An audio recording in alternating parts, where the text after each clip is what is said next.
Okay, I just wanted to also add some more information. If you look up Wikipedia, for example, you're going to find, just put in eunuch, that's spelled E-U-N-U-C-H. Okay, it's in the Greek. It tells you how to say it in the Greek and how to say it in Hebrew. And it kind of gives you an idea of the whole history of who the eunuch was. Very important eunuchs, historical eunuchs,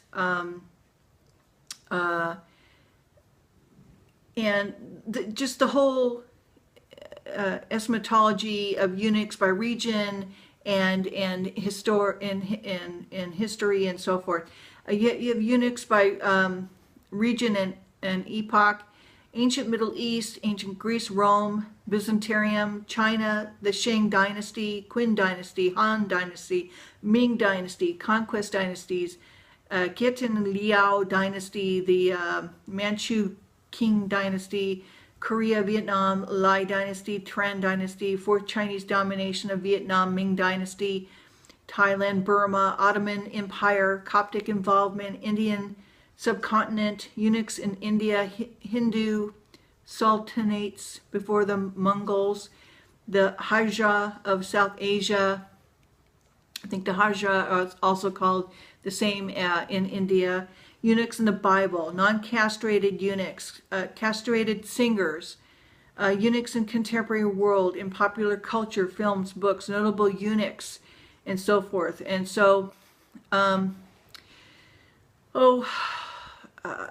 it just goes through and it just tells you all of the history of all of these eunuchs in Middle East. And it doesn't talk really about the West, because for some reason it was lost or not translated and not brought over. They've got all kinds of people that this will take you down all kinds of little rabbit holes, if you will, talking about all these various people, Vietnam, and so forth, Nujin dynasty, Thailand, Burma, Ottoman Empire. They've got pictures of people. The Sultan of Abdul Hamid II in the Imperial Palace in 1912 was a eunuch. The Coptic involvement, Northwestern University articles called The Oriental Eunuchs, a Journal of American Medicine, for example, talks about Egypt and Assyrian, and they're all over. You've got the Hijra of South Asia, got a picture of these. They look to me more like either queens or transsexuals today, that we would reason why religious castration was acceptable, and why they did it. And it talks, of course, about the eunuchs of the Bible, and it talks about the Ethiopian eunuch, and Philip, of course, and many other eunuchs in the Bible that were well known. And the book of Esther, ancient Egypt, Babylonian, Persian Empire, ancient Rome, book of Esther, the harem of Asheros, that was a really interesting story. The servants of Hatash, Habanah, Bigathan, Teresh, okay, in the Old Testament. Now, why are these eunuchs all throughout the Bible? Because they're today's gay and lesbian, bisexual, transgendered community that Jesus, God, and the Holy Spirit all accepted. Okay, us. By the way, Candace, the Queen of the Ethiopia. Candace is a title.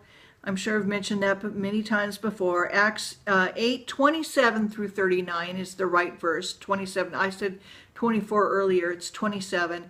Matthew 19:11 and 12. I would read the whole chapter of 19, 1 through 12, so that you get the whole full understanding of it. Non-castrated eunuchs, who they were,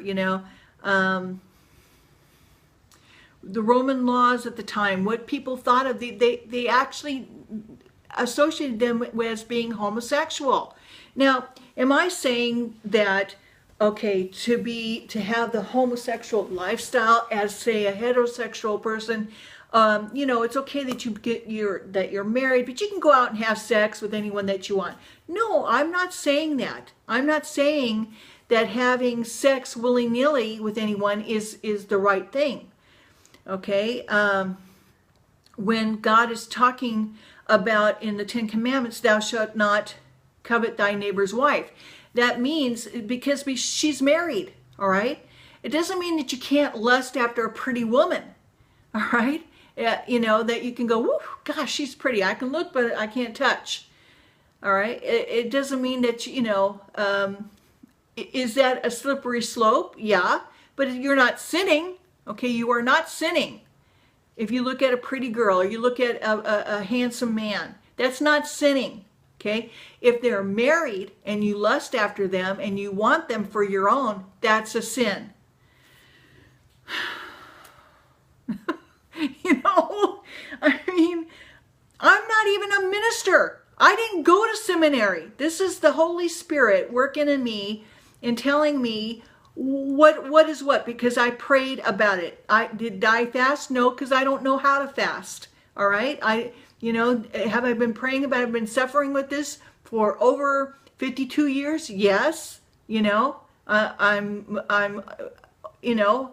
had a whole life of this. It has not been easy. You can read all about the homosexuals who've had totally oppressed lives, abusive lives, very sad lives, who don't have anybody in their life, or no one to love, or don't have any children or anybody to help them out or support them. In the Bible, it says, I don't want to be known as a dry tree. Okay, I'm paraphrasing. So anyway, you had now. Was it better to be castrated and maybe put into some king's castle or palace or whatever, as opposed to death? Yeah, at least you were still alive. But did it mean that you'd have an easy life? No. It was hard. It was terrible, and it was oppressive. It was, you were looked down upon. You were shunned. You were kicked out of the temple. You were not, you were looked down upon. You were beaten up. You were killed, just like today. It's just no different today than it was back in the ancient times. Eunuchs in the contemporary world, over 2 million they call themselves eunuchs. They've had reassignment, surgery. They're transsexuals. Maybe even they've had prostate cancer, which took, their members, or chemically or surgically done, because of cancer in some way or some, they're still termed as a eunuch. And all the psychological stuff that goes along with that, it doesn't mean that they're gay. No, they were straight. Okay. It is said that people who are castrated live anywhere between 13 and 20 years longer than men who are not. I don't know what kind of bonus that is. I mean, what kind of life? I don't know. I don't understand that. But anyway, there's all kinds of films that you can find about the Bombay Eunuch, the Nikantaho 2011 film, Nilkntho. It talks about the Indian Hajas, very sensitively speaks about them. The Black Eunuch of Ottoman Sultan, there's a photograph of him. Let's see if I can have you guys see that.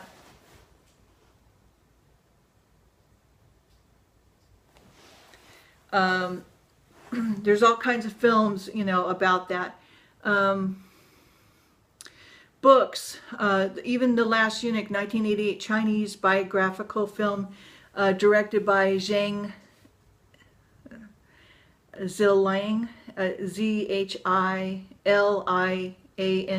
tells the story of Sun Yongting, who saw the last royal palace extravagant lifestyle experienced the breakdown of the last imperial empire, felt the new changes brought on by the new age. So, you know, they've been around. We don't see it that much or talk about it that much in the Western world, maybe because we're still a young, you know, country, perhaps. I'm just not quite sure why it was cut off. But you know, you have notable eunuchs: Xerxes of Persia, Alexander, Darius II, all kinds of people in here. You know, Philip of the Evangelist, you know, talking about the Ethiopian eunuch, famous, you know, the book of Isaiah and so forth. Talks about, you know, famous eunuchs.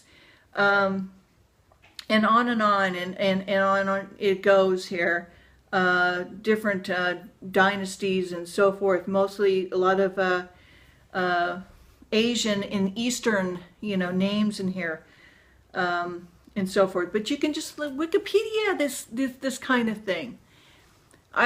My hope and my prayer, fervent prayer for ministers, is to let's put this to bed. The LGBT community is the Ethiopian eunuch of the Old Testament. Okay?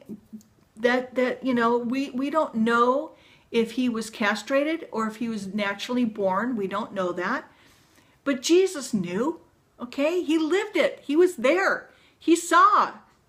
And the reason why it wasn't talked about is because it was well known. Even in Paul's day, it was known that there was homosexuals. It wasn't talked about that much because it was not a big deal to Jesus. Okay? It was not. It was to the Pharisees who were trying to keep Moses' law still, and Jesus was trying to tell them, look, you don't know, you know, you might have known the first 5 books, but you didn't read about the prophets. And that's why he's quoted in Isaiah. That's why the whole story is Isaiah, all right, the prophet. They didn't know about it. Jesus trying to point it out to them. Here I am, God, standing in front of you, and you don't recognize me. Stop oppressing me and stop oppressing my people. My house shall be a house of prayer for all people, because he loves us all. So my fervent prayer to these ministers who are high and mighty and still, you know, bigoted and prejudiced, and you may not realize it. You may think you're being compassionate, but you are not. And I, being a lesbian woman, a Christian, am telling you so. By, you know, you're saying, oh, come on, let's, you know, we're all sinners, let's all get along. That's not correct. And we have suffered enough. We have been through enough. I want you to knock it off and listen to what Jesus is saying in Matthew 19, 11, and 12. Let the LGBT community into your churches. Accept them as brothers and sisters. And instead of pointing out sin to people, point out God's Son and the Gospels. That's what he told us to do. Go out, he said to Peter. Peter, do you love me? 3 times he said it. Go and tell the people about me. And that's what you should be doing as a Christian. It's going out and telling people about God, every single one of us. Anyway, that's my 3 videos for today on the eunuch. I hope that this helps and enlightens and blesses you in some way. Thank you. All right, bye-bye.